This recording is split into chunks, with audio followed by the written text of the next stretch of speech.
So the other day, I was having a conversation with a friend of mine, and she was talking about this negative event that negatively impacted her.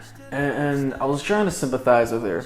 I used a word that I thought I knew the meaning of, but in reality, I didn't know the meaning of. To sympathize, I said, well, damn, that is lame. Lame is actually, if you look it up in the dictionary, which maybe a lot of you know this, but I did not know this, and I've talked to some other people throughout this week and asked them, hey, do you actually know what this word means? And a lot of them did not know what it meant, and actually all of them for the most part. Lame actually means it's a ableist slur. It's a discriminating slur towards those who have physical or mobility handicaps. Now, Annie herself is disabled, and she totally caught my error, corrected me on it, and I'm so glad that she did, because now I'm going to be so much more cautious, and I'm going to try to eliminate that word from my vocabulary altogether. Ableist slurs are something that we often have in our vocabularies, but we don't think twice about.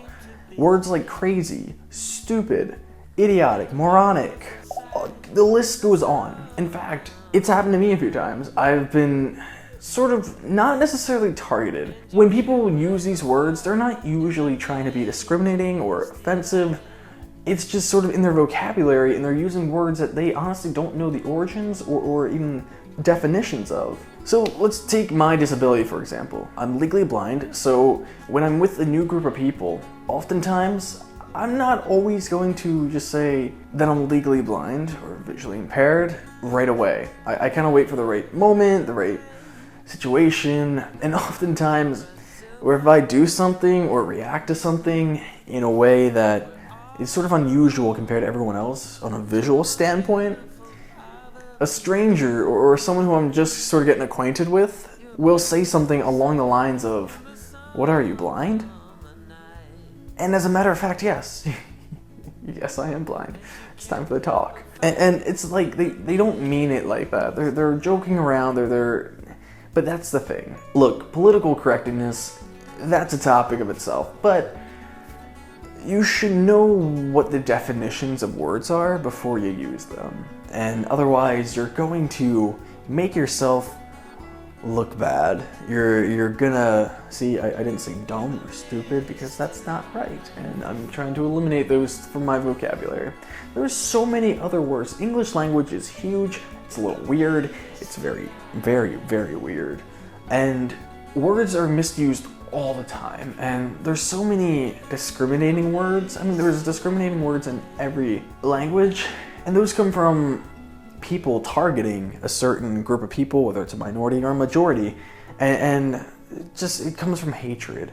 Eventually people hear these words, they pick up on them, they add them to their vocabulary, and they just use them without even realizing what they're saying, or so lame is something that I used pretty often to sort of describe something negative, when in reality, that's not cool, that's not alright.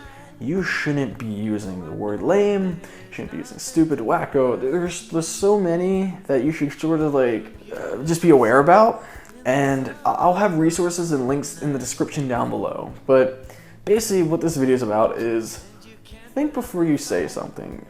Just know the definition before you put a word into context, because you never know who your audience is. Again, when people say things like, "What, are you blind?" to me, and they don't know that, yes, legally I am blind, it puts them in an awkward scenario, it makes them look bad, and I get that's not where they're coming from, but it's a good educational experience, and that's what this video is for. It's to kind of catch you before you say something or do something. So links will be down below. Thanks to Annie really for inspiring this video and catching me on my mistakes and my errors, and I really do appreciate that. So check out Annie's videos. She does all sorts of accessibility and videos about disabilities, and she creates such awesome content, and she pumps them out quite frequently. So make sure you check her channel out down below. Links and everything. There's gonna be a card, so you can just kind of go right to her channel. But check out her channel and subscribe. I'm doing a collaboration with her as well in this next week or so look out for that. I'll tweet it out, so make sure to follow me on Twitter and whatnot. And it'll also be added to a playlist on my channel of content that I've worked on or been a part of. So I'm just kind of rambling on. I don't want to leave you guys. I'll be back though. I will be back. Bye. My name is James. I'm 20 years old. I was born legally blind. I make movies, and this is the story of how Apple saved my life. Growing up with a visual impairment, I always felt there was a distance between myself and sighted individuals. Not having vision that was easily corrected was always difficult to cope with. And school was never easy for me.